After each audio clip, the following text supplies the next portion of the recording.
Listo. Entonces, como les venía diciendo, una de las nociones es que en cualquier caso, la epistemología es el mar del que se pregunta e intenta responderse. Y hacía yo, digamos, esa figura allí del mar, teniendo en cuenta esa cuestión del movimiento y de la quietud. Cuando hay, digamos, un vacío dentro del sistema de conocimiento, entonces, digamos que lo epistemológico empieza a moverse allí. A ver, no sé si ustedes se acuerdan del primer texto que estaba allí recomendado. Allí hacían como un recorrido general por la definición de epistemología y la ubicaban como una rama de la filosofía. Eso no es gratuito. El hecho de que la epistemología sea una rama de la filosofía y no sea por ejemplo, una ciencia social, eso tiene varios elementos y varias connotaciones. Y por eso yo les planteaba ya a ustedes en un principio que la epistemología no es ciencia, sino los ojos que miran la ciencia.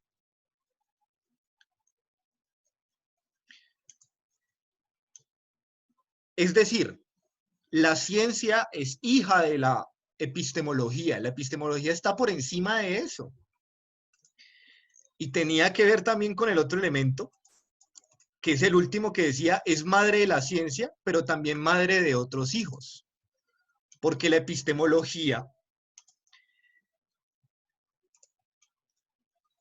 es la capacidad innata que nosotros tenemos para preguntarnos e intentar respondernos.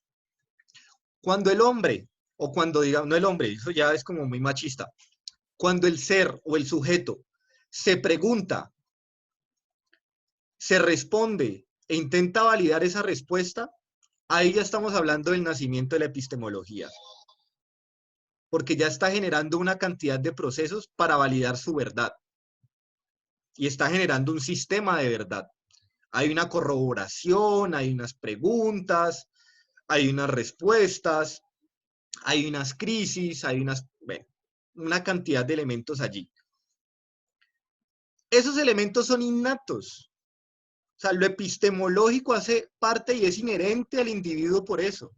Si ustedes se fijan en las nociones, ahí estoy haciendo alusión a varias nociones. ¿Sí?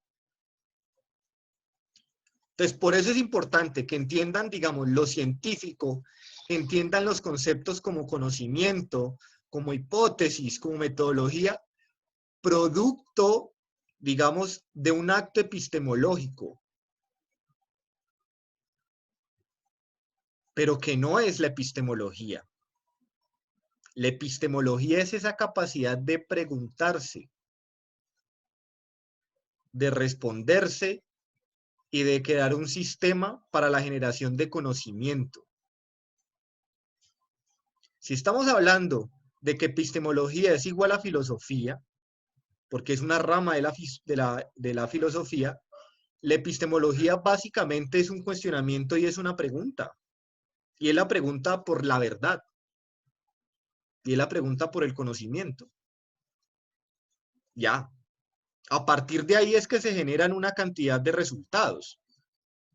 Pues que ya inventamos la ciencia y la ciencia como una particularidad que tiene un objeto de estudio específico y una metodología y corrobora, pero ahí también entran los conocimientos ancestrales. Esas también son, digamos, son productos de cuestionamientos. Ese tipo de elementos son producto de lo que se genera con lo que es lo epistemológico. ¿Sí? ¿Sí me hago entender hasta ese punto? No sé si está como muy enredado lo que estoy planteando. Yo siento que sí está claro, profe. Es decir, así como el médico, como el teólogo, como decía el ejemplo de la clase anterior, y también la persona que ha vivido una experiencia, que vive en un contexto, en un escenario, y puede hacer análisis, puede hacerse preguntas, también está haciendo epistemología desde su nivel de conocimiento. Sí, Profe, claro. y buenas noches con Andrés Moreno. Hola, Andrés. Eh, ¿Me escuchan? Sí. Sí, claro que sí. Ok. Profe, hola, profe, buenas noches. Compañeros, buenas noches. Eh, lo que pasa, pues bueno, yo que he comprendido sobre los textos, hay dos tipos de pensadores dentro de la epistemología y es el filósofo y el científico. Entonces, pues veo que la epistemología la construyen en base a dos investigaciones, que es la cualitativa y la cuantitativa. Veo que el científico tiene pues el perfil más cuantitativo y el filósofo el cualitativo. Eh, yo no sé, pero tengo la impresión de que, como lo escuché también en uno de los videos, de que el filósofo pues es un pensador, bueno, de estos panza arriba que dan vueltas dentro de sus conclusiones, pero no, vemos que el filósofo es el que está más inmerso en una realidad. Entonces,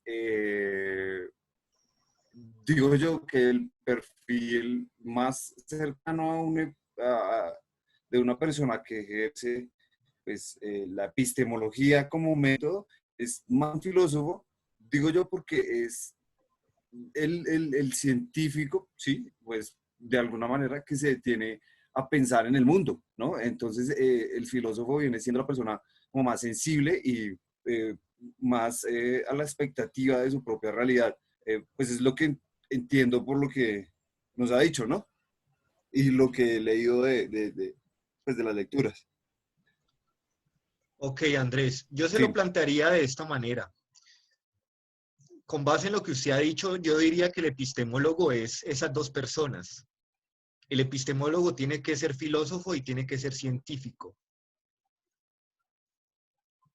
Tiene que ser filósofo porque tiene que reflexionar sobre su quehacer.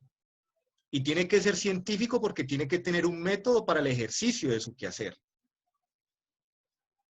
Si el científico se queda sujeto simplemente al producto de su método, sin reflexionar sobre este, sin cuestionarlo, sin preguntar su utilidad, sin preguntar su veracidad, sin preguntar sobre su vigencia, se va a quedar anquilosado y está condenado a la aniquilación, como estaba diciendo Popper, criticando a Kuhn.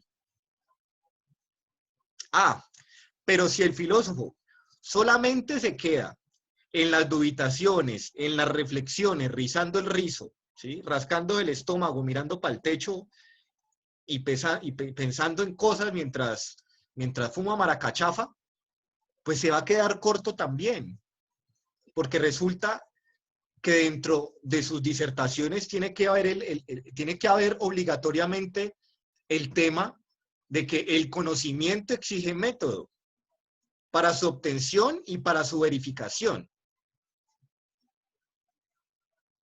Entonces, en ese orden de ideas, un epistemólogo tiene que ser las dos personas. Es decir, el hecho de ser científico no nos quita la posibilidad, o el hecho de ser cientistas no nos quita la posibilidad de ser epistemólogos, o el hecho de ser humanistas, ser filósofos dedicados a la filosofía de la razón o de las matemáticas, no nos quita tampoco la posibilidad de ser epistemólogos, ni de ser científicos. ¿Sí? No sé si entendés el planteamiento que te estoy haciendo. Y no sé los demás compañeros que piensen acerca de eso.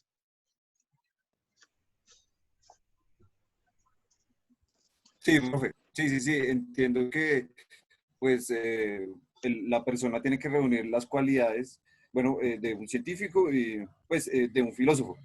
Eh, sí, lo comprendo. Y pues también pues, analizo cuando Kant pues solamente se remite al hecho, ¿no? Y no le da el valor pues a lo que no es tangible, ¿no? A lo que no es visible. Entonces, ahí veo el contraste entre la filosofía y pues la ciencia, ¿no? Es decir, la ciencia se basa de un conocimiento previo, y quizás la filosofía se va construyendo, se va construyendo al paso en el que voy, pues bueno, interpretando la realidad. Sí, señor. Es que miren, es un ejercicio muy Profe, simple. Dale, listo, Gino. pero bueno, basado en esto que están diciendo,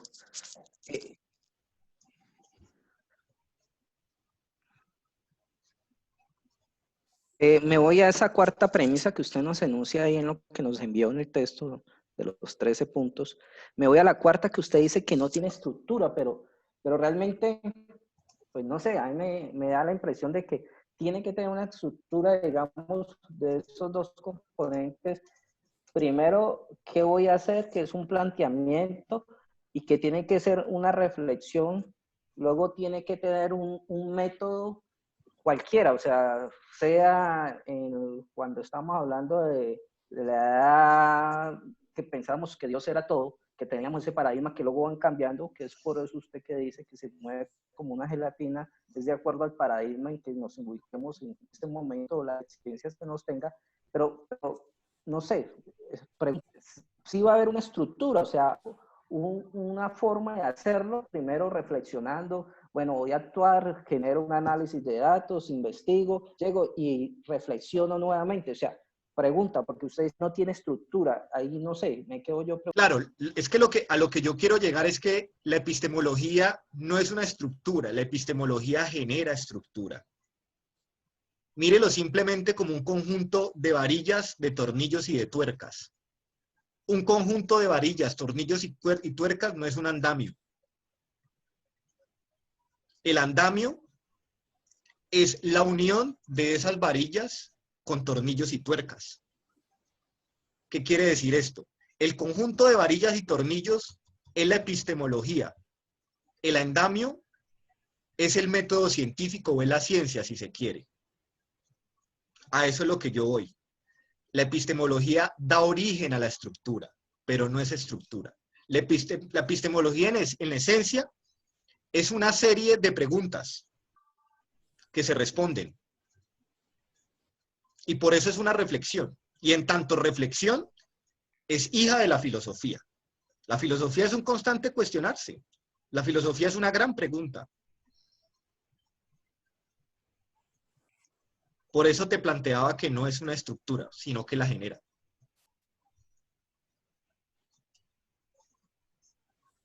No sé si de pronto con lo que voy a decir a continuación te respondo eso. La tercera noción dice, reflexiona acerca de qué es el conocimiento, cómo se llega a él, cuál es su validez, qué lo ratifica, etcétera, etcétera. Si vos te fijas, al momento del ser o del sujeto responder esas preguntas, está dando origen a la ciencia, está dando origen a la metodología, está dando origen al método científico, está dando origen a la corroboración, está dando origen a la hipótesis y a todo lo demás. ¿Sí ves? La epistemología simplemente es la pregunta. La respuesta a esa pregunta es todo lo estructural. Es lo que ya da origen a todo lo demás. Luis Fernando, te escucho. Ok. No, es que si se me permite la analogía de lo que estamos debatiendo aquí en la clase, podríamos hacer la analogía con la labor del arquitecto, que cuando se le pide hacer un edificio, lo primero que hace es sentarse a bocetar un edificio, pero que la consolidación de ese edificio, la posibilidad de construirlo, se lo va a dar el estudio de suelos, el calculista, la estructuración, y finalmente cuando se valida toda esa información es cuando se puede construir el edificio. No sé si estoy muy lejano de... No, es completamente cierto. E incluso si seguimos con ese ejemplo, en caso tal de que haya un problema en la estructura, el arquitecto no se va a ir a bolear máquina o pala o lo que sea la estructura. El arquitecto vuelve a su mesa de trabajo a rediseñar. Eso lo podríamos ver como una crisis epistemológica. Si ven, como siempre, lo que es epistemológico no entra dentro de lo concreto, sino que está por encima de él, está dentro del plano de las ideas, dentro de lo abstracto. Profe, yo la primera profesión en la que pienso cuando, bueno, pues ahorita que he empezado a leer de epistemología, es la que hace José Duarte como sustentador. No sé si estoy en lo cierto, José.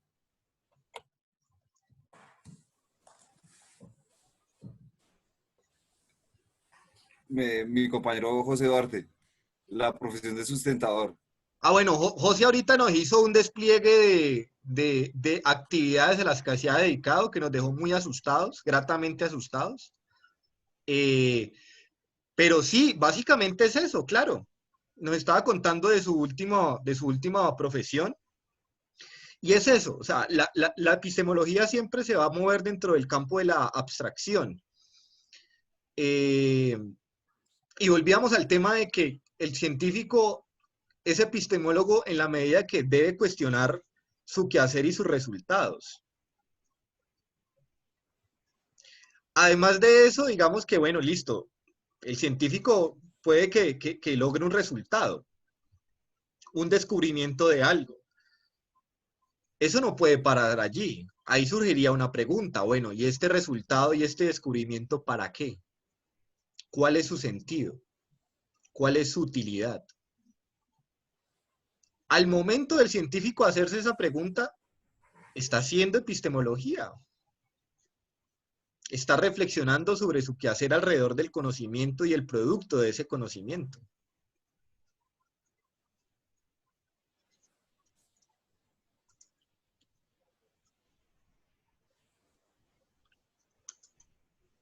Bueno, sigamos con más nociones por aquí.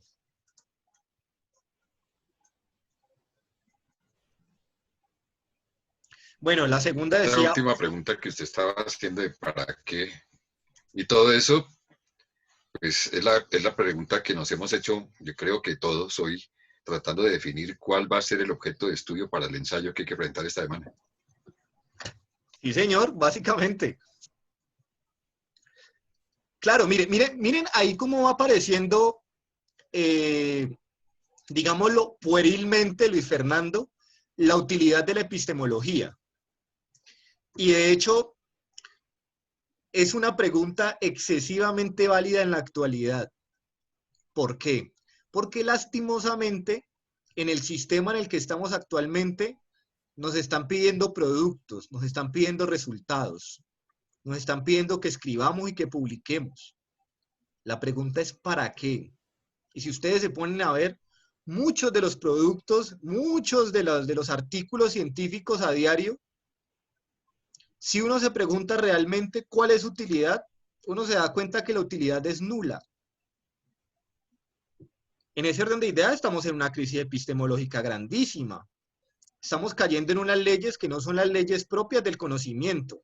Estamos cayendo en leyes del mercado. De alguna manera podríamos hablar de un capitalismo del conocimiento. Y nos estamos prostituyendo. Si usted trabaja Pero, con... Señor, qué pena, dale, profesor. no, tranquilo ya. Entonces, ¿las crisis epistemológicas son individuales o pueden ser generales también, como usted los pone allí? No. Regularmente son generales. Regularmente es un sentir desde lo colectivo. Puede que empiece como una vaina individual. Digamos que yo soy el que siento el sinsabor y en esas charlas de chismoso yo le digo a Luis Fernando, ve Luis Fernando, a mí esta vaina como que no me cuaja. Por esto y esto y esto.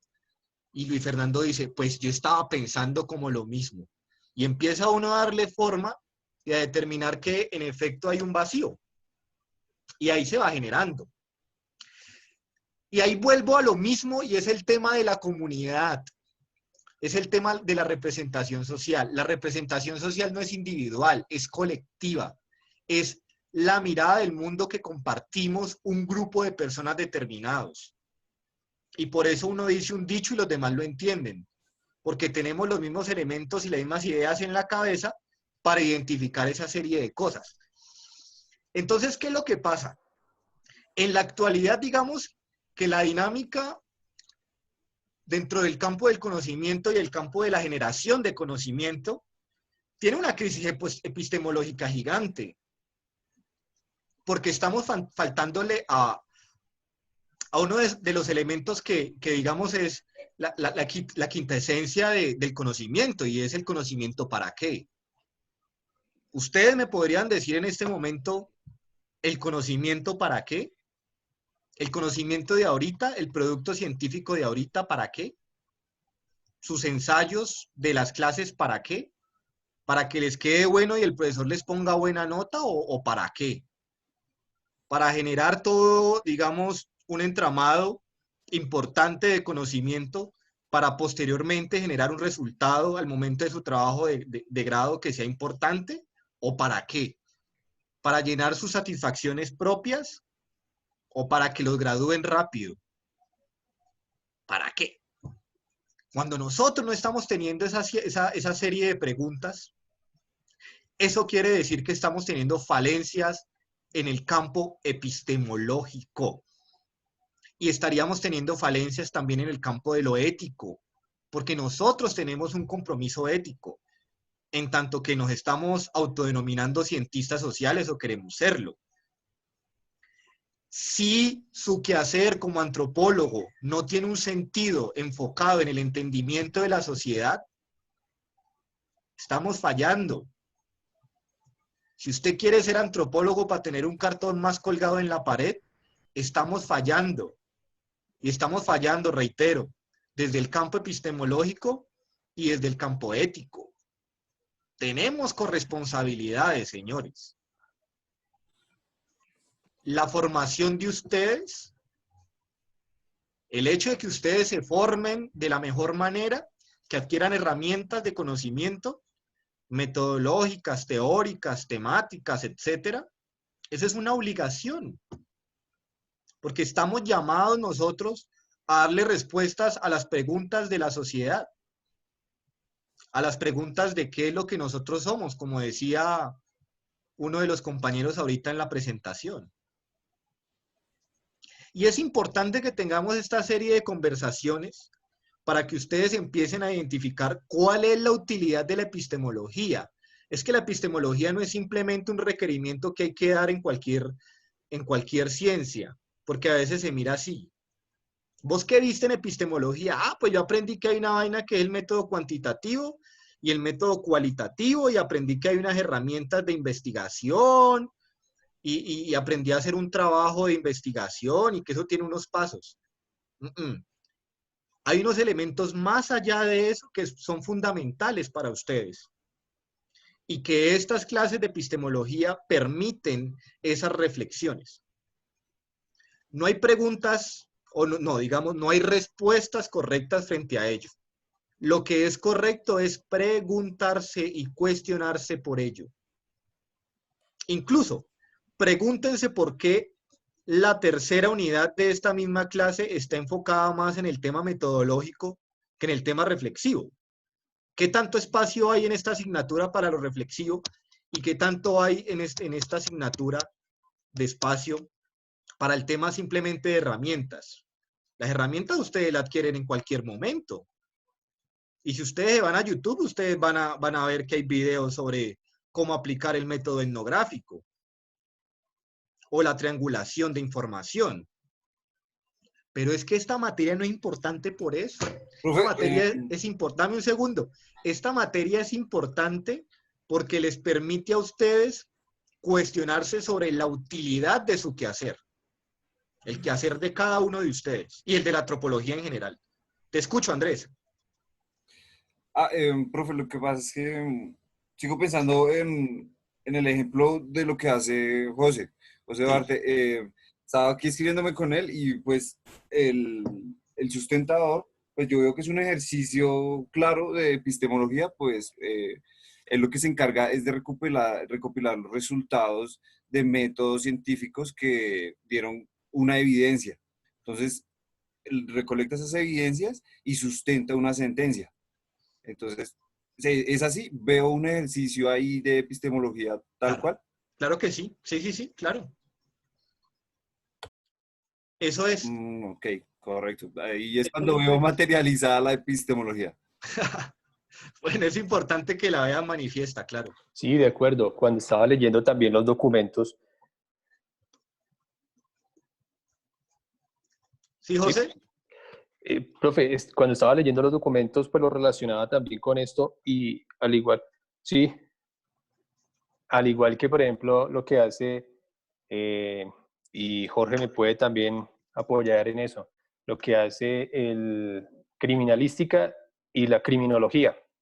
Es algo muy relacionado también, porque uno es recopilar la información, reconstruirla, y la otra persona lo que hace es mirar, digamos, el comportamiento de una persona para haber desarrollado, digamos, un hecho delictivo. Y el sustanciador en este caso lo que recopila es toda la información de aquellas evidencias para luego dar una sentencia ya con otra información. Creo que es como una metodología aquí planteada. A mí me gustaría aportar algo que está diciendo José frente a cuando un juez emite sentencia, ¿cierto? Tú sabes que primero se hacen los hechos, situaciones fácticas, situaciones jurídicas, y de ahí viene la decisión. Entonces yo creo que el mejor ejemplo es una sentencia, ¿cierto, José? De acuerdo, sí. Es una metodología para llegar a un resultado. Bueno, miren allí qué Ok, interesante. entonces el ejemplo no sería la del sustentador, sino la de la sentencia. Tienen que iniciar situaciones fácticas, que es la información de todo lo sucedido dentro del proceso. A eso le tienen que hacer un sustento jurídico que tiene que aplicarse a la norma, de acuerdo a si es administrativo, si es civil, si es penal. Y de ahí sale un resultado que viene siendo la sentencia, un resuelve.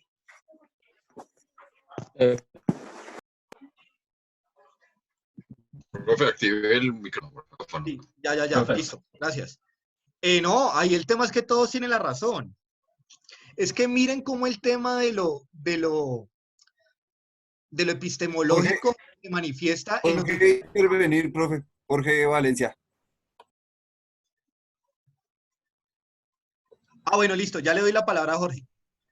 No, a lo que quiero ir es que no es que sea el ejemplo pertinente el de Heidi y no el de José, no. Si ustedes se fijan, dependiendo de la experiencia individual de cada uno, van a ver manifiesto lo epistemológico y el producto de lo epistemológico en diferentes áreas, incluso en el tema de la cocina. El hecho de determinar que, por ejemplo, que los líquidos se aplican a los sólidos y no al revés, eso hace parte de una disertación, de un cuestionamiento. O la forma de preparar los alimentos, cuáles deben ser cocidos, cuáles deben ser asados, etc. Y por eso el tema de lo epistemológico es inherente al individuo, que era otra de las nociones que yo había planteado allí. Es la capacidad natural que tenemos nosotros para cuestionarnos acerca de todo. Entonces, es la creación de esos caminos y de esos resultados de lo cierto, de lo verdadero, de lo práctico, de lo útil, etcétera, etcétera, etcétera. Jorge, te escuchamos. No, profe, lo que iba a decir era que todas las actuaciones están relacionadas entre sí. Por ejemplo, lo que yo hago, el solo hecho de llegar uno, por ejemplo, al lugar de los hechos, eso implica unos métodos para poder hacer una manipulación de un lugar de los hechos, sea métodos de búsqueda de elementos materiales probatorios, sea análisis del contexto de los hechos, o sea cómo demostrar científicamente cómo sucedieron los hechos. Pues se puede encargar, por ejemplo, de analizar una trayectoria balística, se puede analizar de la recolección de unas muestras de fluidos. Entonces, todo eso es un contexto de investigación y que tienen métodos científicos que están aprobados para poder llegar a un resultado en búsqueda de una verdad, que eso relacionado con lo penal y con lo de poder uno judicializar a una persona imputándole unos cargos y aportando unas pruebas recolectadas, pues esa es la idea de buscar la verdad, de que esa persona ante lo que se realizó en el lugar y lo que él en el momento de los hechos, pues uno puede demostrárselo de una forma tangible y con resultados para poder demostrarle a él esas circunstancias, profe. Vea, usted ha Profe, dicho, una claro, Astrid, pregunta. ¿sí? Entonces, cuando hablamos de epistemología, podría definir lo que la epistemología, lo que busca responder al tanto de la ciencia como de la filosofía. Bueno, sí, podríamos decir que sí. Sí, la epistemología, digamos que es el gran cuestionamiento acerca de todo.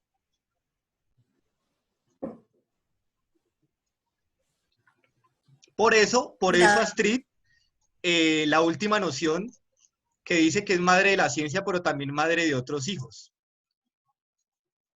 Claro, porque es que se manifiesta no solamente en términos de lo científico, sino en otra serie de campos. Que la ciencia, para la ciencia es indispensable lo epistemológico, sí, pero para otros elementos también es indispensable lo epistemológico.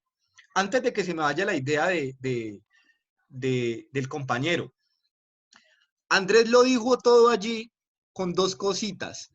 Primero decía que eran métodos científicos válidos, y ahí hace alusión a la comunidad y a la representación social. Es decir, la comunidad o la sociedad o el sistema judicial ha validado una serie de métodos, una serie de pasos, de estrategias y de herramientas, las ha validado como ciertas, ha determinado que son verdades, y a partir de allí aplica una serie de decisiones. Puede que para otros países no sea válido. Otros países determinarían que no es material suficiente o que no es el material correcto, que hay otro tipo de formas. Eso quiere decir que la verdad es un elemento que es relativo.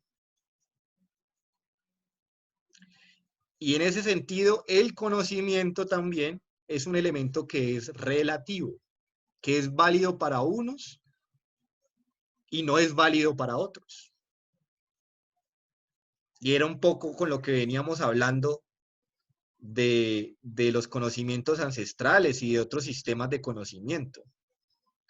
¿Son válidos o no? Dependiendo de la representación social y del grupo que lo valide. Sí, Luis Estorgio. Sí, profe. En esta discusión del quehacer epistemológico, voy a traer un ejemplo, y es cómo desde una institución que trabaja con las comunidades y que hace reflexión de sus saberes, pero también de la valoración de su territorio, por ejemplo, una en la cual me muevo cercano del Sistema Nacional Ambiental, y lo que hace es que un equipo interdisciplinario donde están los biólogos, donde están los ingenieros ambientales, pero también está el equipo de componente sociocultural, va a una comunidad porque la comunidad le solicita que le acompañe en esa lectura, cada quien desde su método de investigación, desde sus herramientas, realiza su tipo de investigación, pero que finalmente ese producto de investigación, como quiera que la investigación también es política, la ciencia también tiene su finalidad política, allí no es para ponérsela al servicio de una multinacional que quiere explotar los recursos naturales, sino que es para que la comunidad, por ejemplo, una vez que tenga esas herramientas, le pueda servir para estrategia en su plan de no desarrollo, pueda ser para declarar su área de reserva comunitaria, puede ser incluso que el mismo Estado le contribuya desde las corporaciones regionales a declarar un área en zona de un distrito de manejo especial, pero que igualmente la finalidad social de todo ese quehacer epistémico, de toda esa cadena de ejercicio metodológico y de investigación, termina siendo para este caso al servicio de unas comunidades, y no necesariamente como cuando se publica un artículo científico que se deja libre y cualquiera puede aprovechar, digo usted, a nivel de conocimiento tradicional en medicina, para su multinacional. Entonces creo que también la epistemología tiene un carácter político, para la finalidad de la misma. Sí, claro, ¿no? Sí, La epistemología es una herramienta política importantísima porque valida estructuras de pensamiento por encima de otras, determina lo que es cierto frente a lo otro. Claro que sí. y es, y es que lo que justifica la epistemología, y pues como lo entiendo, es bueno, que está dirigida, pues la subjetividad, ¿no? Obviamente, es decir, si no está dirigida a alguien, o sea, si no está compuesta por seres, pues en realidad no existe porque entonces, bueno, pues es a lo que llegan los filósofos, la conclusión de lo que llegan los filósofos, ¿no? Que en realidad entonces no existiría, o sea, nos tendríamos que preguntar si las cosas existen si no están dirigidas pues a un bien común, a una subjetividad. Es decir, ahí es cuando se le da lo real o se le da el valor de existencia a las cosas. Cuando está dirigida a la subjetividad, a los seres, a la gente. Por eso es muy importante, pues veo que uno de los elementos esenciales de la epistemología es el bien común, ¿no? Bueno, sí, sí, sí. Allá habrían, digamos, disertaciones en cuanto a la manipulación de la verdad o de lo válido. Pero sí, claro, digamos que el presupuesto de lo epistemológico es un resultado, o que esa verdad o que ese conocimiento sea un conocimiento generalizado y que aplique y sirva para todos. Claro que sí. Sí, o sea, la verdad la hace esa, la verdad, o sea, la verdad y lo real que sea dirigido al bien común, es decir, al grupo, porque desde una perspectiva pues individual no existiría nada en lo absoluto, es decir, Claro, había bueno, una se relatividad entiende absurda. que, sí, se entiende que afuera están los animales, afuera están los vehículos, pero nada de eso existiría si no está visto desde el bien general, del bien común. Es decir, entonces la epistemología se basa en realidad en eso, en la comunidad, en la sociedad, en la misma sociedad lo que hace real y le da la verdad a las cosas. Sí. Pues eso es como lo he entendido. Sí, sí, sí, es cierto. Bueno, aquí Alexandra me pregunta o nos pregunta que cada disciplina de la ciencia tiene un campo epistemológico distinto. No, realmente no. La epistemología es la misma para todos, Alexandra, en el entendido como de los cuestionamientos que se hacen sobre lo que es el conocimiento válido. ¿Qué es lo que varía? Digamos que varían son los elementos puntuales que arroja lo epistemológico. ¿Qué quiere decir esto? Claro, no es lo mismo, digamos, la metodología de investigación de la sociología que el de la biología. No es el mismo. Pero digamos que el tema de lo metodológico es el resultado de una reflexión epistemológica. O sea, lo que varía es el producto que ofrece la epistemología. Pero no quiere decir que hayan epistemologías. Lo que hay son métodos diferentes, objetos de estudios diferentes, herramientas diferentes, consensos de lo verdadero o lo falso diferentes. Ahí es donde radican las diferenciaciones. No como entender que lo epistemológico no es una unidad, sino los epistemológicos. No, la epistemología es la misma, Profe, señor. hasta podríamos formularla. Es decir, si pudiéramos reunir todo lo que hemos escuchado hasta el momento en este debate, que ha sido muy interesante porque las perspectivas nos ayudan a ilustrar un poco la definición de la epistemología. Yo lo traigo al tema de desarrollo. Entonces, yo la fórmula que conocemos de I más D más I. I de investigación, D de desarrollo, I de innovación. Que para lo que acaba usted de decir, la fórmula es igual en cualquier área, I más D más I, pero lo que varían son los métodos en la investigación, los métodos en el desarrollo y los métodos en la innovación. ¿Y por qué se habla de innovación? Porque entiendo que la epistemología lo que hace es partir de un supuesto, de un elemento que no ha sido validado ni corroborado, y empezar a construir casi que desde cero para lograr que un conocimiento sea validado, bien sea por, por, por pares o por personas que están validadas para poder certificar que el conocimiento arrojado del proceso epistemológico pues es verdadero. Sí, señor. Básicamente es eso. A ver. Entonces la fórmula de la epistemología es I más D más I. Innovación, desarrollo investigación, desarrollo e innovación. Correcto, sí, señor. Bueno, si los ponemos en términos matemáticos, diríamos que sí.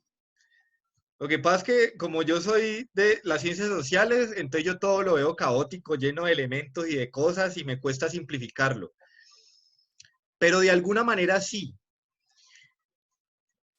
Ahí es importante que entendamos lo siguiente en cuanto a, digamos, al conocimiento verdadero. El conocimiento verdadero es verdadero en tanto sea validado. Y esa validación depende de muchísimas cosas.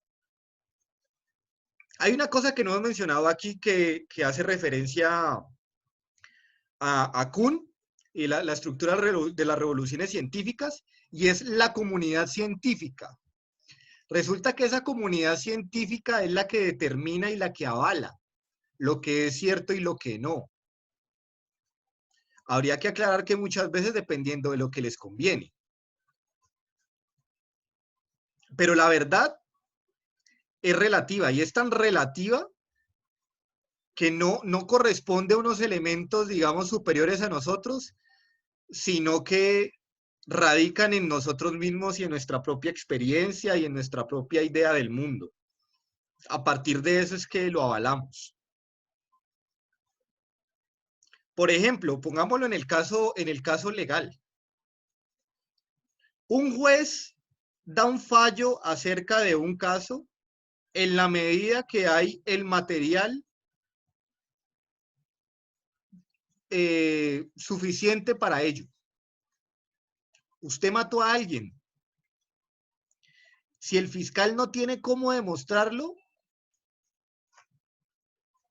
usted es inocente.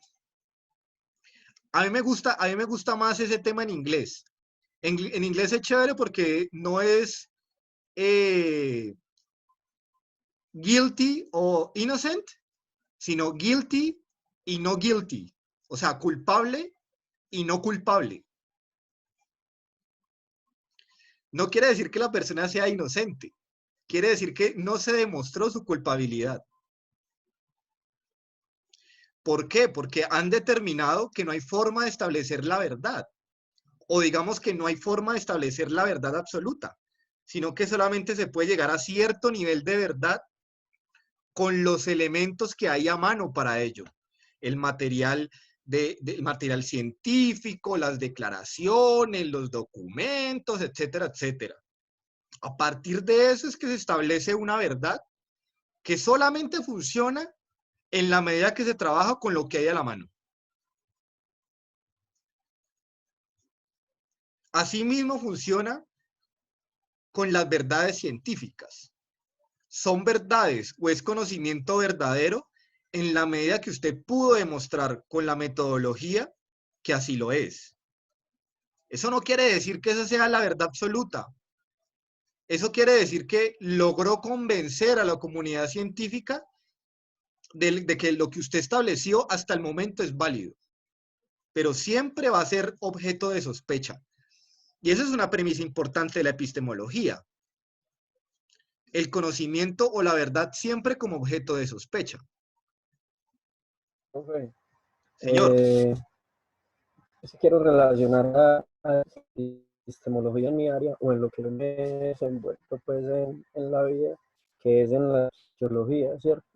Entonces, pues uno utiliza unos métodos de investigación y llega a campo y de acuerdo como con las evidencias recolectadas, pues uno como que va reconstruyendo eso. Al final, pues no va a haber como una verdad absoluta, ¿cierto? Porque es mi pensamiento, lo que yo pienso, yo me estoy basando de otros estudios por ahí de la zona, pero eso,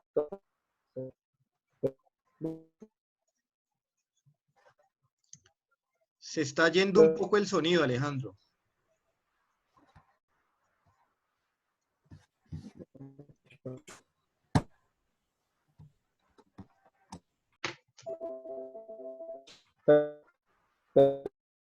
entonces era eso, relacionarlo en el área de la arqueología, donde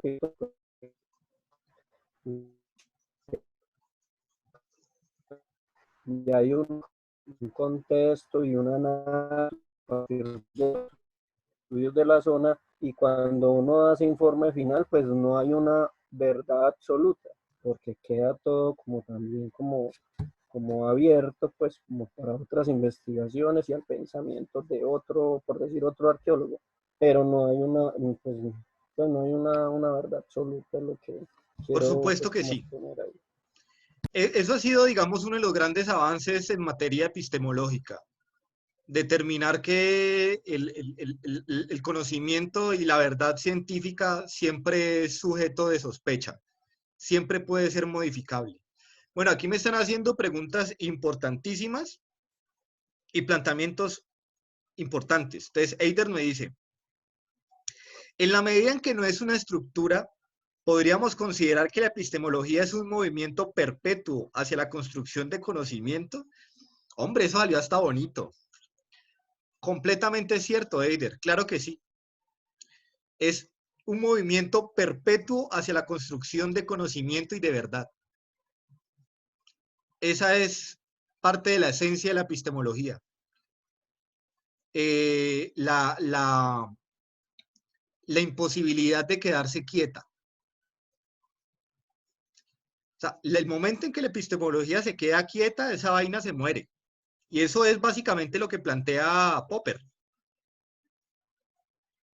El conocimiento, los métodos, la metodología, las herramientas, los planteamientos, la teoría, los conceptos, absolutamente todo es sujeto de sospecha y tiende a modificarse.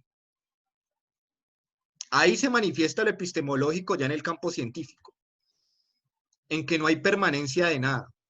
Digamos que todo llega un momento en que se agota, porque ya no está dando respuesta, porque salen mejores mecanismos, porque salen mejores herramientas, porque se encuentran fallas, etcétera, etcétera. Y allí que todo se vaya modificando y es lo que nos genera la posibilidad de avanzar.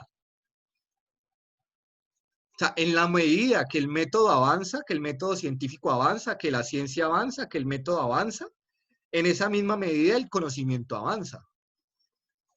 Bastante interesante e importante lo que nos has escrito, Eider. Muchas gracias. Y Rosalba también dice una cosa que no se queda para nada atrás. Dice, profe, en la formulación de un proyecto es inherente el discurrir epistemológico. Por supuesto, Rosalba. Lo epistemológico es la sangre de todo proyecto, porque todo proyecto científico nace a partir de una pregunta que usted quiere responder. Esa pregunta debe tener una carga epistemológica grandísima. ¿Está bien construida mi pregunta? ¿Es útil mi pregunta? ¿Mi pregunta corresponde a la hipótesis que yo estoy planteando? ¿Las herramientas y todo lo que yo tengo a mano me sirve para responder esa pregunta? Y ese tipo de cuestionamientos son cuestionamientos indudablemente epistemológicos. Entonces, en ese orden de ideas, claro, digamos que el elemento epistemológico, entendido como la serie de cuestionamientos que se hacen sobre el conocimiento, deben hacerse notar, deben hacerse manifiestos a lo largo de todo proceso y de todo proyecto científico.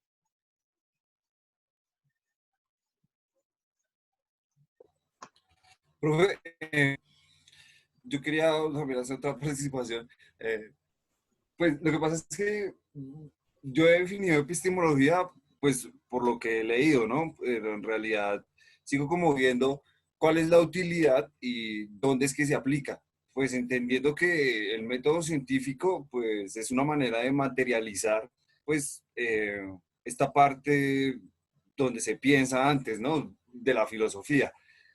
Entonces, yo lo veo de esa manera, la epistemología, la filosofía y la ciencia, pues como la herramienta donde se ejecutan los resultados de este pensamiento. Entonces, sigo insistiendo en cómo se legisla, o sea, bueno, en los aparatos del Estado, ¿no? Digamos, al momento de legislar,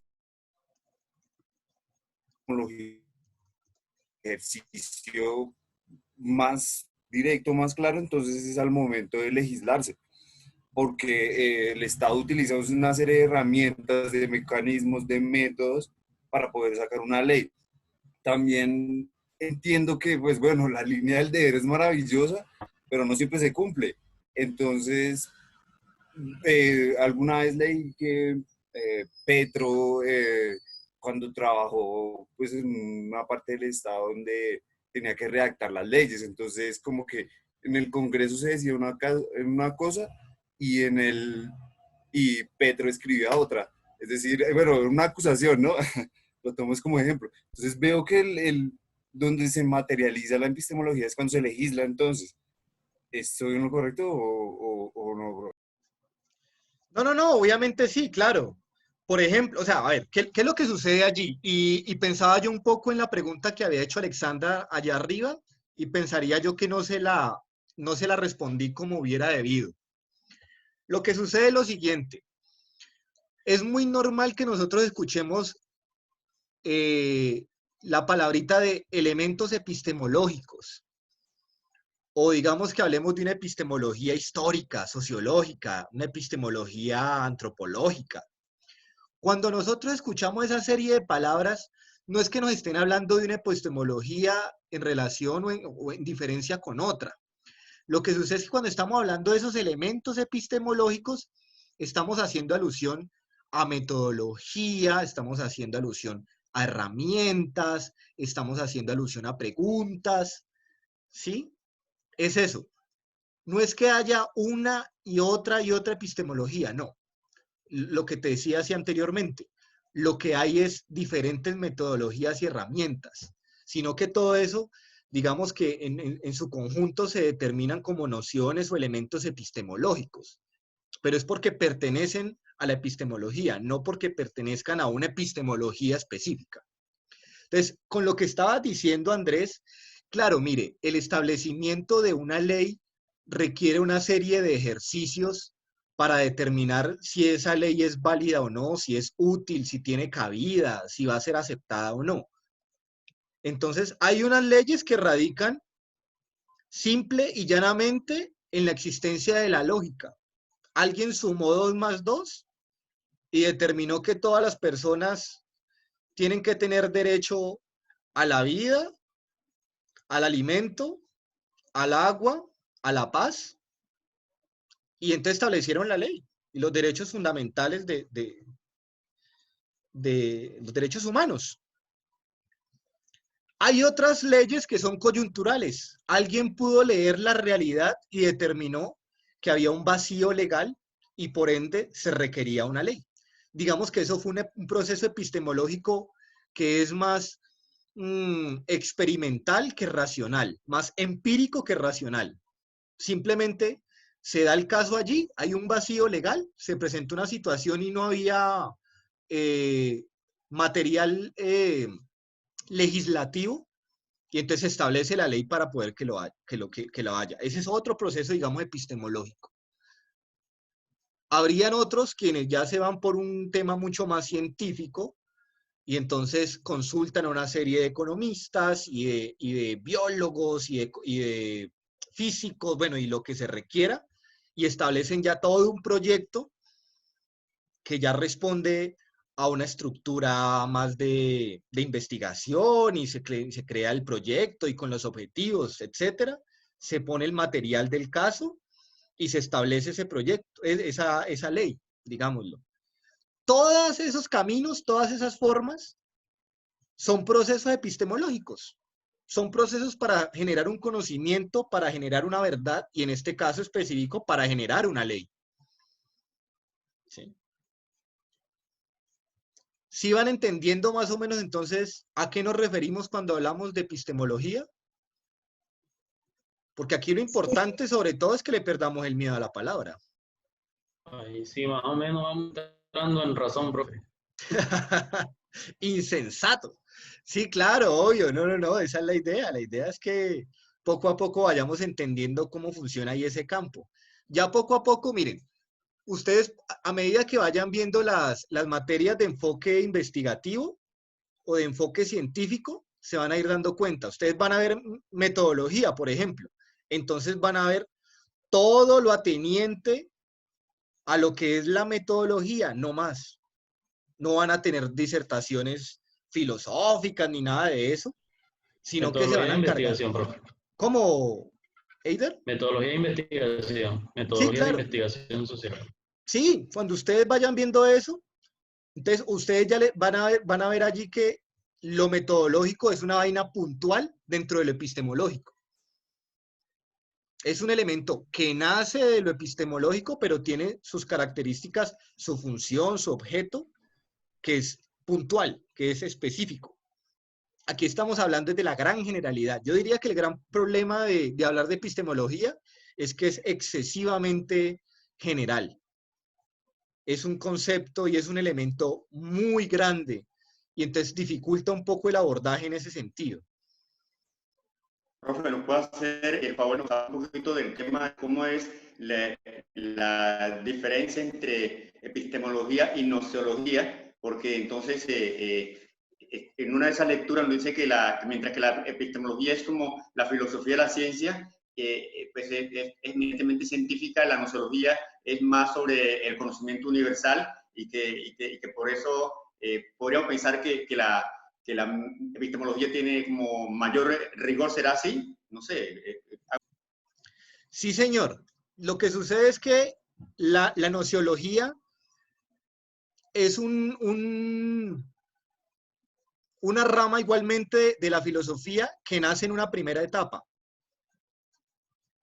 La gnoseología es mucho más informal, es decir, la gnoseología no tiene ese carácter de cientificidad, de métodos, de rigurosidad, sino que se queda en un plano mucho más general, pero igualmente está preguntándose por el conocimiento.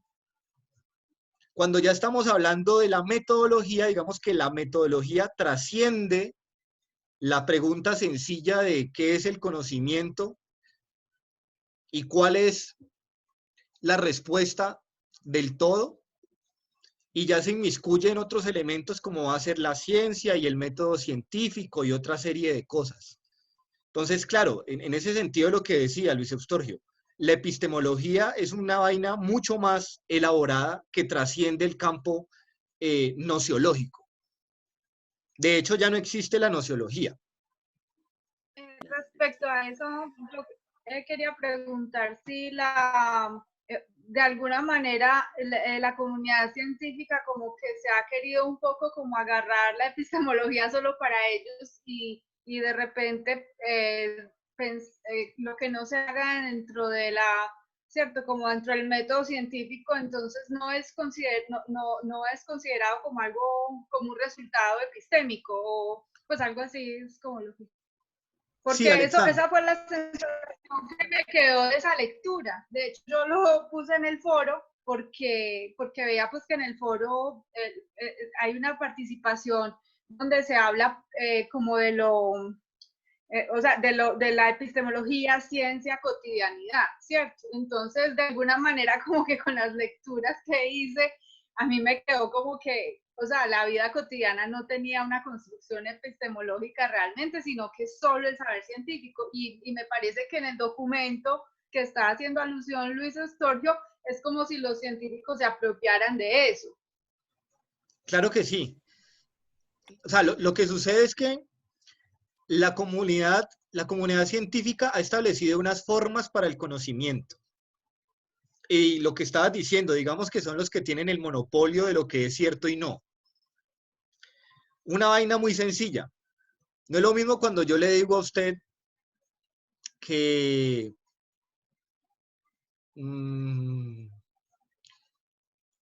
Ay, no, es que la mayoría de la tierra en Colombia está en manos de los grandes apoderados, de los grandes terratenientes, de los que viven de la renta, como Eider Salgado, que es un gran terrateniente. No es lo mismo que yo le diga eso a usted, a que yo le diga, ¿viste el documento o viste el artículo del Espectador?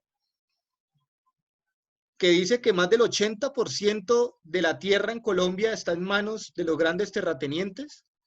Cuando yo a usted le estoy hablando del no sé qué por ciento, yo cojo una credibilidad la berraca. Hemos establecido que cuando hablamos de estadísticas, nosotros adquirimos más credibilidad porque parecemos más científicos, justamente. Ese tipo de cosas lo que nos quiere decir es eso, hay un monopolio de lo que es válido, de lo que es verdad, no de lo que es conocimiento, porque habíamos hablado que el conocimiento se genera en diferentes esferas, pero sí de lo que es verdadero o verdaderamente válido. Que en el caso de nosotros como sociedad occidental, lo válido es lo dado mediante un método científico con un proyecto de investigación que tenía que tener un título, una pregunta-problema, una hipótesis, una justificación, un objetivo general y unos secundarios, una metodología, un desarrollo y una bibliografía. Si ese conocimiento no responde a esa estructura, ese conocimiento no es válido. Usted puede haber hecho los experimentos que quiera, usted puede haber sacado los porcentajes que quiera, pero le garantizo que mientras eso no pase por un papel que tenga todos esos pasos, eso no se lo va a validar nadie y no se lo va a creer nadie, así sea lo más lógico del mundo. ¿Por qué? Porque la comunidad científica estableció que el conocimiento se genera en la medida que usted hace un paper o un artículo científico o un proyecto de grado con esos pasos. Y quería hacer también una referencia a lo que escribió Luis Estorgio cuando habla de ver la historia. Lo que pasa es que, bueno, también entiendo que la epistemología se usa para resolver, pues obviamente es una herramienta, ¿no? Del humanismo, del ser humano, es una herramienta del ser humano para resolver sus problemas, ¿no? Entonces, hay una cosa muy importante que dicen pues, los filósofos, ¿no? Que he visto, que es que se abordan los problemas, o bueno, que se piensan en los problemas directos y no en los problemas inversos. Entonces, es decir, que hubo una conferencia en Asia, pues como muy importante, de cómo era que se abordaban los problemas pues a nivel global, y pues, digamos, abordaron a una cantidad específica, no estoy seguro, como 8 problemas. De esos 8 los abordaron directamente, o sea, digo, identificaron problemas directos y no problemas inversos. Entonces, o sea, que entendiendo que es una tipificación de problema directo y problema inverso, ¿no? Entonces, es interesante lo que dice pues, Luis Estorgio, porque la epistemología lo que va a hacer es atender esos problemas directos, pero también los indirectos. Entonces, vemos que estas imposiciones universales, pues vemos que la epistemología va a abordar de alguna manera los problemas, o sea, siendo ya de algo ya preestablecido o desde el pensamiento, ¿no? Entonces, lo que recomienda Luis Estorgio. Sí, señor. Miren, hay una reflexión epistemológica bien interesante que la trae a cotación. ¿Quién era el que me estaba hablando aquí? Alejandro. Que Alejandro dice que en una videoconferencia entre Enrique Dussel y, no me acuerdo el nombre de Grossfogel, dice Dussel que para todo hay que ponerle algo de sospechómetro. Bueno, resulta que ese señor Dussel, junto con otros pensadores importantes como Grossfogel, y hay un geógrafo por ahí venezolano que se me escapa ahorita el nombre. No sé si Alejandro me lo recuerde. y Boaventura da Souza, y bueno, y otra gente por allá. Boaventura es brasilero, que me vi una No. con Boaventura y es un gran señor. ¿De dónde es Boaventura? ¿De Souza? Él es brasilero, sí. No, pero yo hablo del geógrafo. De Portugal. Boaventura creo que es brasileño, no sé. Alguien que nos apee ahí con Google, porfa. Sí, él es europeo. Ah, ¿sí?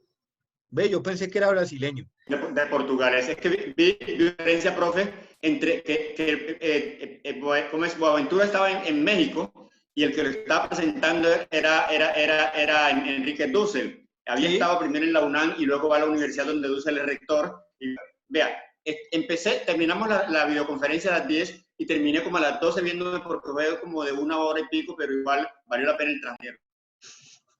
Bueno, ahí hay otro ahí que es Pablo Freire. Bueno, en general, hacia la década de los 60s y los 70s, esta gente va a cuestionar ese conocimiento occidental, ese conocimiento que viene de Europa, y eso es un ejercicio epistemológico importantísimo. Y ellos se van a dar cuenta que el conocimiento también puede ser una forma de dominio y de colonización del otro. Cuando empiezan a establecerse, o no, cuando se están estableciendo las verdades científicas, pero a partir de lo que dicen los austriacos, de lo que dicen los alemanes, de lo que dicen los franceses, de lo que dicen los ingleses, ellos empezaron a sospechar y a decir, bueno, ¿hasta qué punto eso es tan cierto y tan válido? Porque de alguna manera lo que nos dice es que no es lo mismo el documento que publicó un señor que se llama, no sé, Jaime Pulgarín, que es de por allá del distrito de Agua Blanca, así sea un economista de la Universidad Cooperativa de Colombia, pues, una universidad del pueblo. No es lo mismo que lo que publique un tipo que se llame, no sé, Jean-Pierre, no sé, Pétion, ¿sí? Que haya estudiado... De la Uniclaretiana. Que haya estudiado en París 3 o en París 4. Si usted le dicen, ve, hay 2 charlas a la misma hora, a las 3 de la tarde, sobre el mismo tema.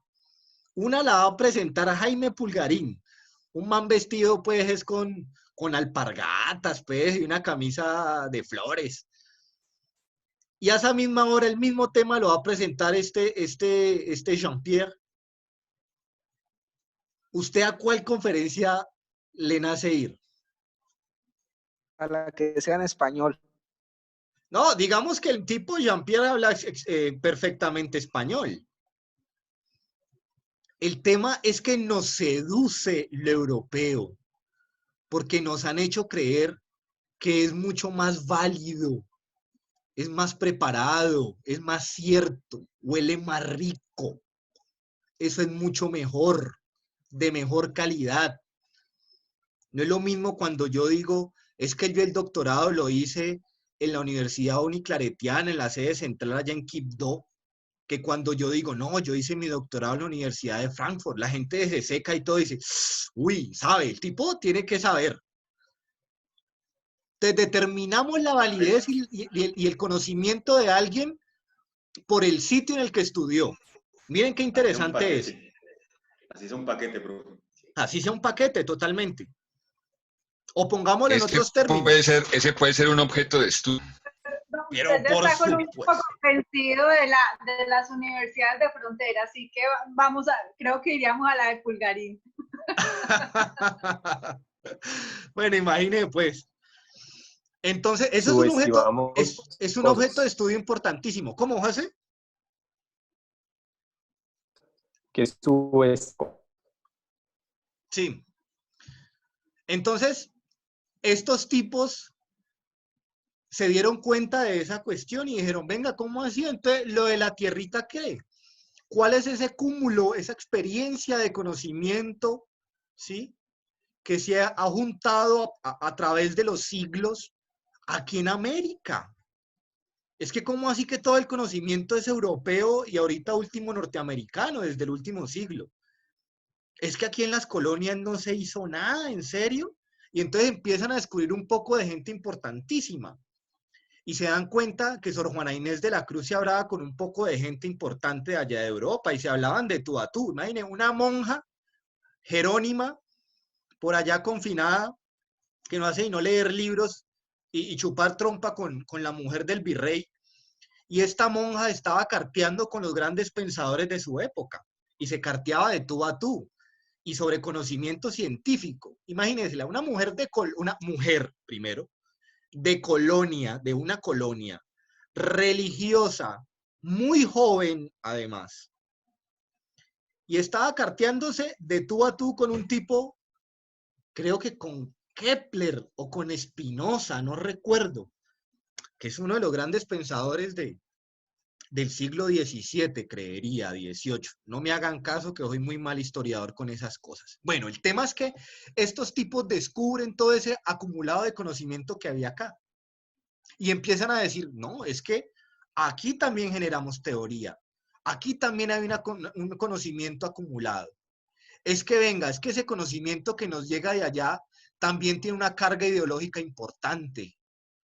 Y ahí empieza todo un discurso de parte de ellos, un discurso, oigan, epistemológico desde las ciencias sociales, que va en pro de una descolonización, porque no solamente nos están colonizando cuando llegan aquí los españoles con sus enfermedades y con sus mastines, que son unos perros gigantescos. A nosotros también nos colonizan con los computadores y con las marcas de los carros. Y nos colonizan también con el conocimiento. Entonces nos venden la idea de que usted puede estudiar tal vaina, tiene doble titulación, entonces una es en la Universidad del Putumayo y la otra en la Universidad de Lovaina. Entonces usted paga como 2 millones más porque es que usted va a tener el título de una universidad europea, hágame el favor. Usted no va a aprender nada de alemán, usted no va a aprender nada de flamenco, usted no va a aprender holandés, pero usted va a tener un título de una universidad belga, por Dios. Imagínese eso. ¿Sí ven? Esa es colonización, y colonización al nivel del conocimiento, y colonización simbólica.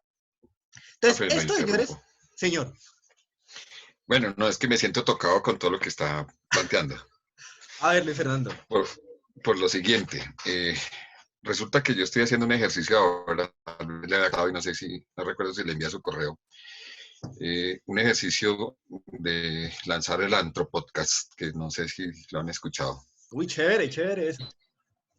Y bueno, y cuando empecé a hacer el listado de los temas que quiero abordar en el Antropodcast, pues empecé a mirar una serie de temas interesantes, que lo primero que hice fue buscar la fuente en Colombia, ¿sí? Sobre, por ejemplo, antropología aplicada. Todo el tema del Antropodcast, ya lo saben, es un tema de antropología prospectiva y antropología aplicada.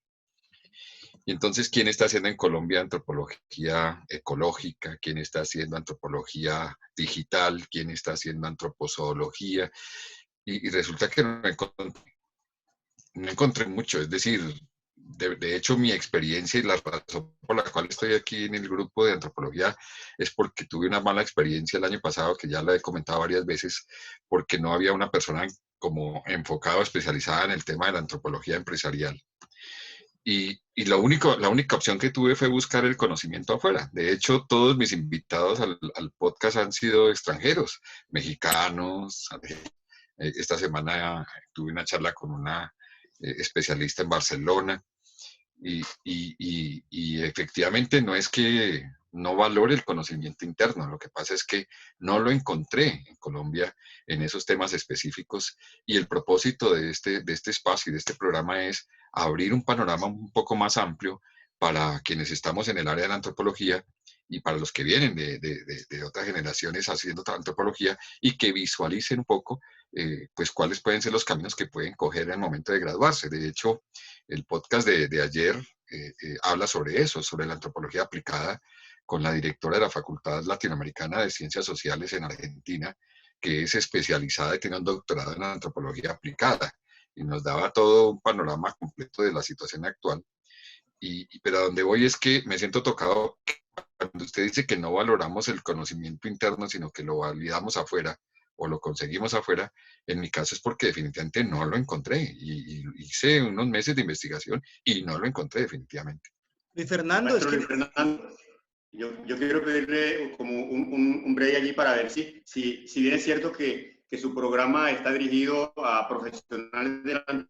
¿Qué tal que usted, con los elementos que tiene como productor, como investigador, pudiera un día de esto invitar, más que un antropólogo, pudiera invitar a un sabio tradicional, un chamán, un chinango, y que le pudiera hablar también de toda esa cosmogonía, de toda esa visión del mundo que seguramente nos permitiría hacer una reflexión desde su contexto, desde su conocimiento, desde su formación como profesional, como académico, permitiría hacer una lectura comprensiva de textos y que también podría darle un contexto de universalidad al conocimiento local, así desde del empirismo.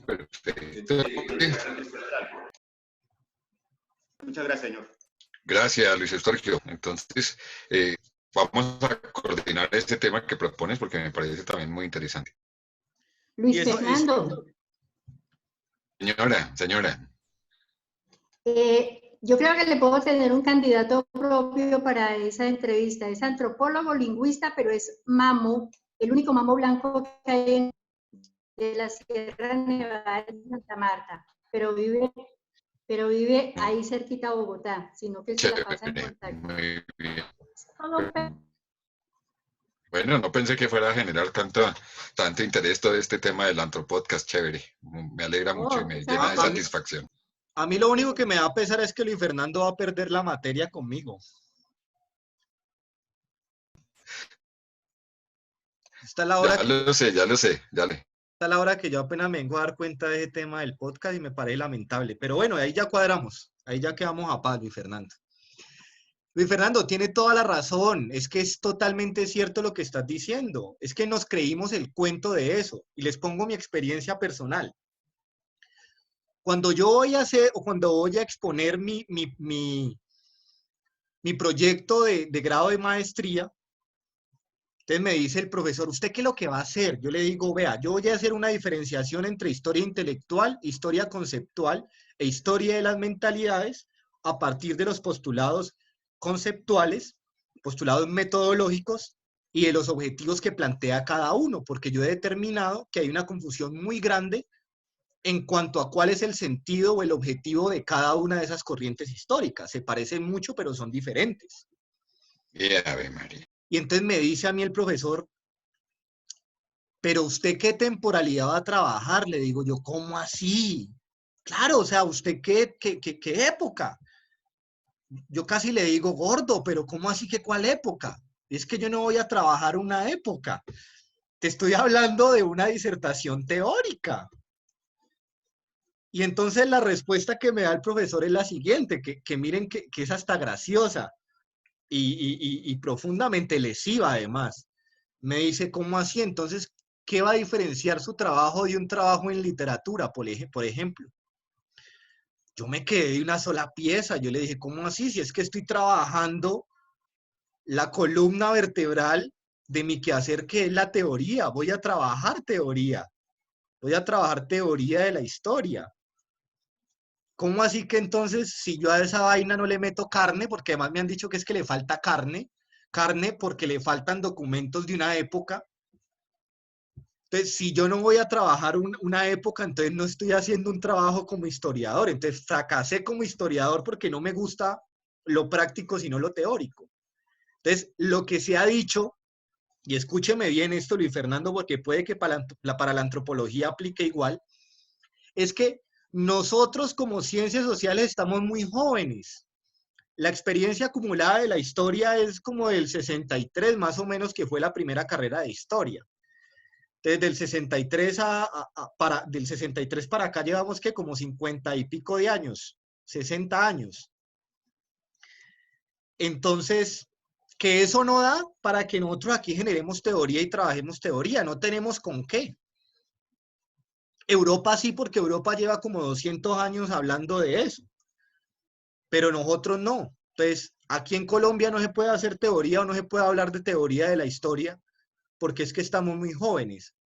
Por eso yo les decía en la primera clase que el enfoque de las ciencias sociales aquí en Colombia está más relacionado con lo fáctico, con lo experimental, que con lo reflexivo, con lo teórico. Y eso es producto de esa colonización del conocimiento. Nos da miedo, nos da pavor agarrar un libro de teoría y preguntarle a ese libro o criticarlo. No tenemos con qué, no tenemos agallas, ni tenemos quien nos ayude, quien nos dé el espaldarazo del inconsciente que nos diga, vení, brincá, matate. Aquí no. Entonces, por eso nosotros vemos que hay tantas cosas que aquí no se dan. Yo les pongo el caso. En Europa trabajan historia de los sentimientos, por ejemplo. Y es una rama de la historia cultural. O sea, hay gente que está trabajando la noción del amor en la Edad Media o en la modernidad o en el siglo XIX o en el romanticismo. La ira, la pereza. Pero hablar de ese tipo de historias aquí en Colombia es absurdo. Primero, nadie nos va a creer ni a respetar, porque aquí lo respetable es hablar de historia económica, hablar de las mujeres, hablar de los negros en la colonia, del esclavismo, y entonces decir que utilizamos métodos mixtos, que utilizamos estadísticas, y entre más cosas aburridas y anquilosadas, digamos, más importantes sonamos. Entonces, si decimos que estamos trabajando las fiestas de San Pacho del margen izquierdo del río Atrato, pues es una maravilla. A nadie le va a interesar eso y no los que viven al margen izquierdo del río Atrato. Pero es una investigación que es válida, suena seria, suena bonita, suena a lo que siempre se ha hecho. ¿Sí? Pero si nosotros decimos, por ejemplo... En la avenida Valladolid, un barriecito que está allá del otro lado, profe, un barrio que está al otro lado, que la gente en pobreza total, pero también en rumba total, pero usted ya sabe, ya se imagina cómo es. Y así es, hacer una investigación allá, no sé quién la habrá hecho, de pronto un europeo, pero acá no sé quién se atreverá a hacerla y que sea reconocida por su método a nivel planetario. Hay que hacerlo. Entonces, esa cuestión, ¿qué es lo que hace?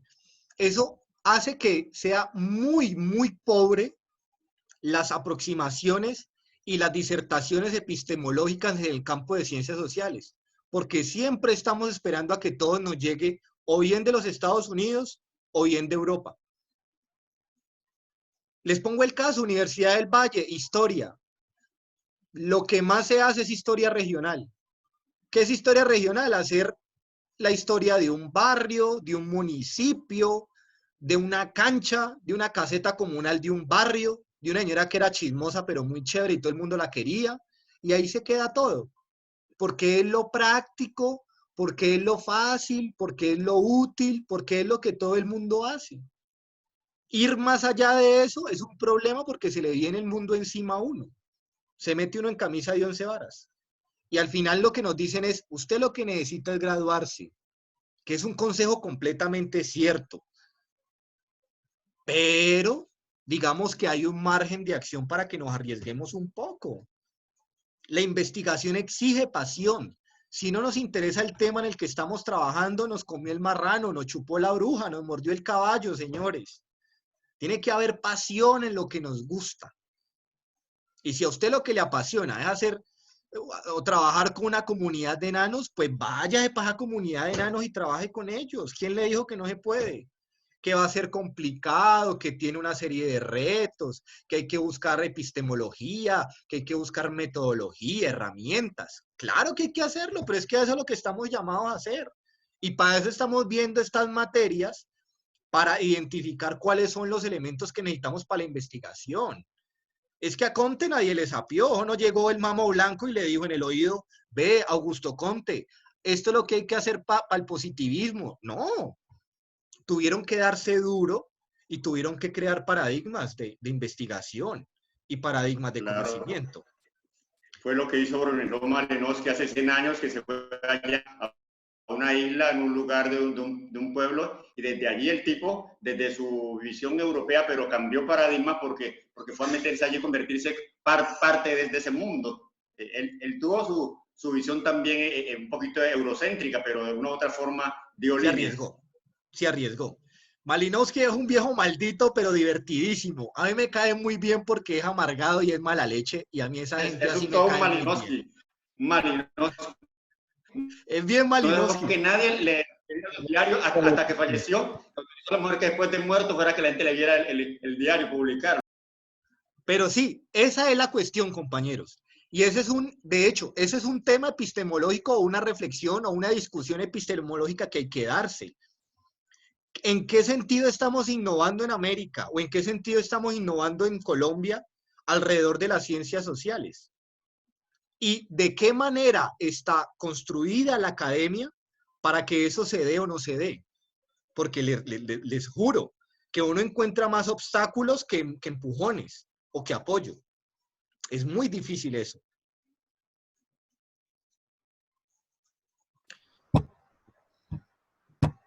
Se le acabaron los datos. Estaba congelado, profe, estaba congelado. No. Uy. Bueno, pero ya volví. Mis queridos camaradas del partido epistemológico, se nos ha acabado el tiempo de la clase, que ha sido bastante fructífero esto. ¿Tan rápido, profe? Imagínense. Muy rápido. Carlos. Yo ya Profe, estaba... Antes de que se vaya a cerrar la sala, por ahí hay unas inquietudes con respecto a las fechas y a los horarios que a veces no nos están cuadrando. Yo, por ejemplo, había mirado el rumbo didáctico y pensaba que esta clase era mañana. Afortunadamente, tenemos un grupo de WhatsApp que todos los compañeros movemos. Que nos sapeamos todo. Nos sapeamos todo ahí, entonces, bueno, el uno le corrige al otro y ahí está la cosa. Pero sí hay unas fechas ahí que no nos cuadran entre el rumbo didáctico y la plataforma. Sí, Eider, es cierto. Lo que pasa es que la propuesta dentro del rumbo didáctico estaba para los miércoles. Lo que sucede es que yo lo planteé para el jueves primero porque queda un día más al menos de margen de error para el caso del cierre de la materia, primero que nada. Para la aclaración de algún problema, que hubo un error en una nota, que le puse el 5 a Rosalba y Rosalba me dijo, no, profesor, es un 2,9, no es un 5. Entonces yo le corrijo ese 5 y le pongo el 2,9. Entonces, primero fue por eso que puse el martes. Segundo, porque a mí me conviene Mares. ¿En qué sentido? Yo los martes no tengo clase, yo tengo clases a partir de mañana, miércoles, jueves y viernes en la otra universidad. Entonces, eso permite primero que esté como más descansadito y más ducho para trabajar con los documentos y para estar como más fresquito con los temas con ustedes. Entonces, esos dos elementos fueron los que me movieron a plantear las clases los martes. O ¿Sí? sea que nos abocamos a la plataforma, no al rumbo didáctico. Exacto. Si ustedes tienen algún problema con que sea los martes, pues nada, lo cuadramos como está planteado en el rumbo didáctico. Bien. Todo está bien. Con la información precisa o a tiempo.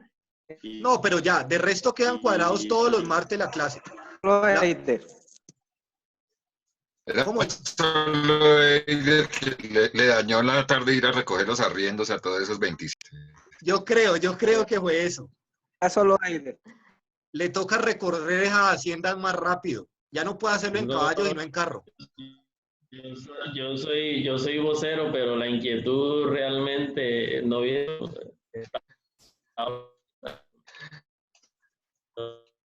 Eider.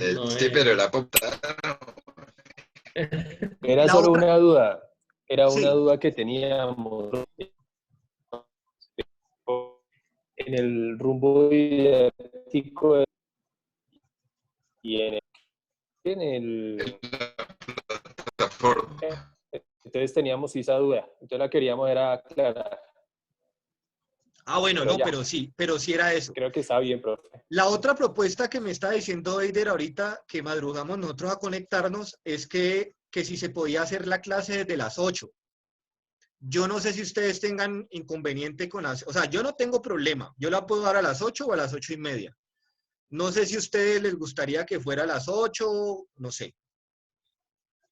Sí. Compañeros que trabajan. Astrid, Mauricio. ¿Qué? Sí, personalmente es más fácil a las 8:30. Ok, listo. Y con uno solo que diga a las 8:30, toca a las 8.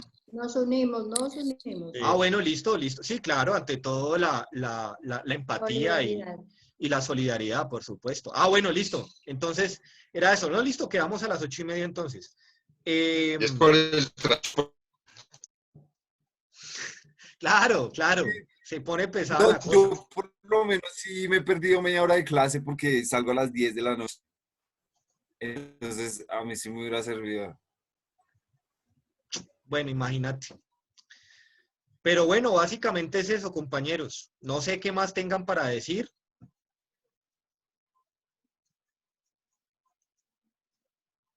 Que muchas gracias, profe. Una orientación acerca del ensayo. Ah, bueno, listo. Ahorita yo verifico bien allí que establece el rumbo y te mando al correo la respuesta, ¿listo? Le mando la respuesta a todos. Sí, al WhatsApp. Listo. Bueno, yo sí tengo una duda. Yo sí tengo una duda. Paulina, ¿a usted cómo le va entendiendo? ¿Usted siente que yo hablo muy rápido? ¿Que yo no pronuncio bien? Pues aquí estoy anotando todas las palabras y expresiones nuevas, no muy relacionadas con la ciencia, pero sí. Pero, por favor, compártanos esa lista, cuéntenos. No sé dónde está. Sí, pues yo en general entiendo todo, pues Listo. menos de palabras, más del contexto. Y siempre fue así. Lo que se me hace difícil son siempre los textos que son súper teóricos Claro. y súper largos, entonces eso pues me causa muchos problemas y me quita el sueño. Pero pues estoy como mejorando en esto porque es la primera vez que en mi vida, porque yo nunca estudié español profesionalmente, pues yo aprendí en la calle, pues puro universidad de la calle en español. Entonces es primera vez que me toca leer un texto profesional, que no es de Cubo o Hola o pues de internet. Entonces es la primera vez que es algo científico que me toca leer en español. Entonces esto es problemático porque muchas palabras pues científicas en polaco están totalmente diferentes. Entonces no tienen nada que ver con esto. Pero no se sienta sola, que eso nos pasa a todos. Uno jura que lee o que sabe leer hasta que entra a la universidad. Cuando uno Hasta le que coge... le toca clase de epistemología. Básicamente, vea, a mí casi me hace llorar una exposición ahorita en la maestría en teoría de la historia. No les miento, era un texto, si eran 2 páginas, no eran 3. Nunca se me va a olvidar, era un texto de Pierre Vilar, hablando de las coincidencias sobre el concepto o sobre la teoría de la historia que comparten Paul Riquet y...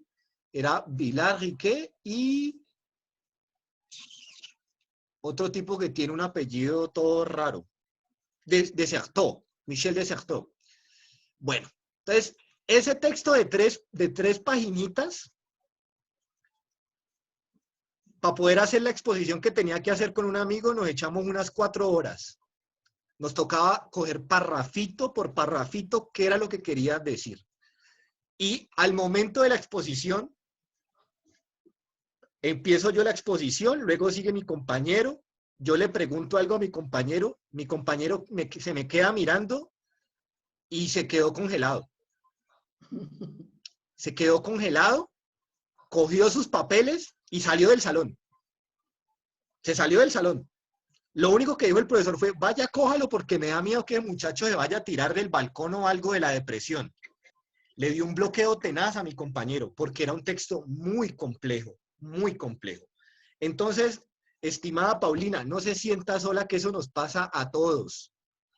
Sobre todo ahorita con estos documentos que son tan técnicos, entonces escuchamos palabras de nociología, epistemología, escuchamos representación social, escuchamos, bueno, una cantidad de términos que se nos vuelven súper locos, pero nada, es lo que estás haciendo, solo apuntarlos y luego mirar la definición del concepto, definición general del concepto, y ya uno más o menos le va cogiendo la idea a qué se está refiriendo. Pero yo lo que quiero ver es si usted apuntó palabras o modismos. Eso es lo que me llama la atención. Yo quiero saber si usted apuntó modismos.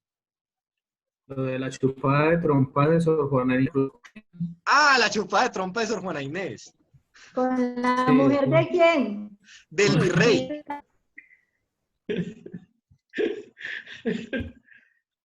Ay, no joda. A mí me queda muy difícil ser serio, compañeros. Me queda muy difícil. Yo trato de marcarme en la comunidad científica para ver si me aceptan algún día. Pero, Profe, señora, ahí quedó para resolver epistemológicamente lo que dijo Sor Juana Inés de la Cruz, que quién era más culpable, si el que paga por la peca o el que peca por pagar.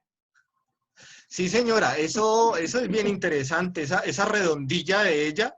Hombres buenos que juzgáis a la mujer sin razón, sabiendo que soy la ocasión de lo mismo que juzgáis.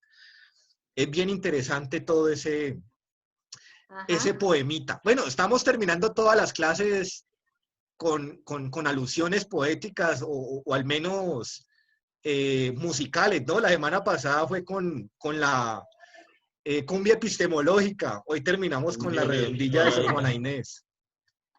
Muy bien, vamos bien, vamos bien. Sí, ahí vamos bien. Bueno, entonces, cualquier duda, Paulina, si tiene algún problema o alguna duda con los conceptos o con esas cosas, igual los demás compañeros, me pueden escribir de manera informal, me pueden escribir en el WhatsApp o alguna cosita, yo les dejo el audio, cualquier cosa, no hay ningún problema. Porque digamos que es un poco agotador estar recurriendo todo el tiempo a la plataforma para mirar las dudas y a veces hay bloqueos allí para mirar los correos, etcétera. Entonces, también podemos recurrir a los otros medios.